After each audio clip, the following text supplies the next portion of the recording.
La cuisine, c'est une idée d'ombre chinoise en fait.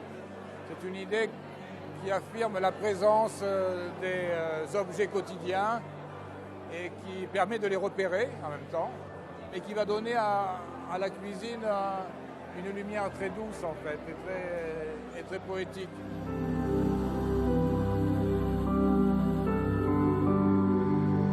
Ce mur en fait qui est le mur de la salle à manger, dans la masse on sent que l'image appartient à la masse.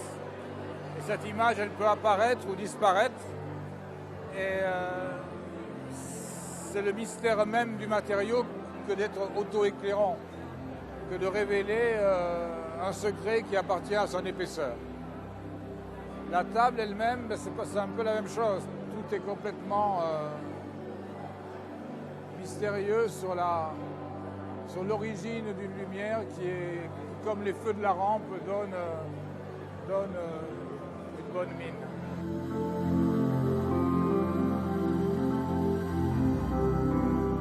La bibliothèque, en fait, c'est un jeu de construction basé sur une perforation.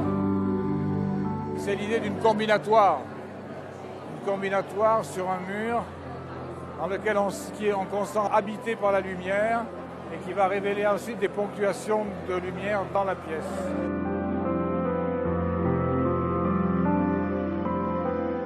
Dans les murs, comme ça, on peut inscrire un certain nombre de thèmes.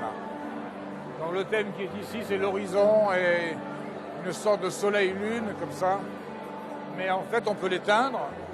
On peut avoir un autre thème qui est uniquement des phrases qui se mettent là, ou en programmer dans les murs différentes ambiances. Ce travail de Marie Maillard, où à partir d'une surface où il n'y a rien, apparaît tout d'un coup quelque chose. C'est un jeu sur apparition et disparition.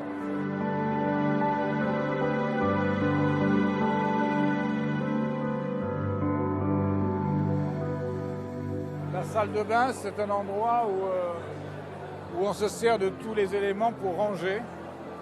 C'est une sorte d'atelier aussi, où on a différents outils, où on pose tout sur les murs.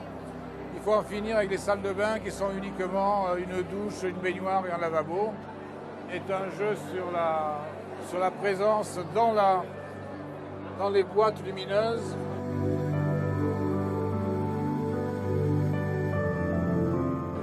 Et la chambre, elle, c'est un jeu sur l'atmosphère.